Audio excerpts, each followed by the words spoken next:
Diqqat, O'zbekiston fuqarolari tayyor turing.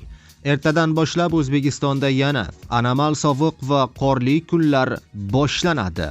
Hududlarimizda 5-10 daraja sovuq bo'lishi kutilmoqda. Barcha fuqarolar bayram kunlaridagi ob-havodan tezda boxabar bo'ling. Assalomu alaykum, hurmatli tomoshabinlar, tezkor yangiliklardan birinchilardan bo'lib xabardor bo'lishni istasangiz, tezda video rolik ostiga like tugmachasini bosib, kanalimizga obuna bo'lishni unutmang.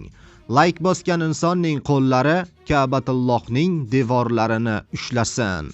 Diqqat qiling. Qoraqalpog'iston Respublikasi va Xorazm viloyatida havo bulutli bo'ladi. Ba'zi joylarga qor yog'adi, tuman tushadi. Havo harorati kechasi 5-10 daraja sovuq, usti yurtda 12-15 darajagacha sovuq, kunduz kunlari 0,5 daraja iliq bo'ladi. Buxoro va Navoiy viloyatida yog'ingarchilik kutilmaydi.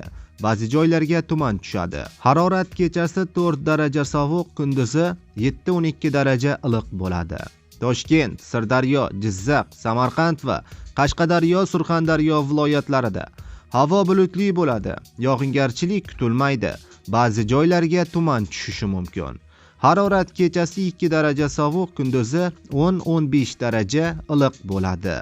Andijon, Namangan va Farg'ona viloyatida yog'ingarchilik kutilmaydi. Ba'zi joylarga tuman tushadi. Havo harorati 4 daraja kechasi sovuq, kunduzi 3-8 daraja iliq bo'ladi. Respublikaning tog'oldi va tog'li hududlarida havo bulutli bo'ladi.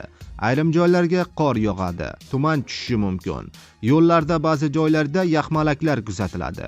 Harorat kechasi 5-10 daraja sovuq, kunduzi 3 daraja sovuq bo'ladi, deyiladi xabarda. Azizlar, video roliklarimiz maksimal darajada tarqalishi uchun like tugmachasini ham bosib qo'yishni unutmang.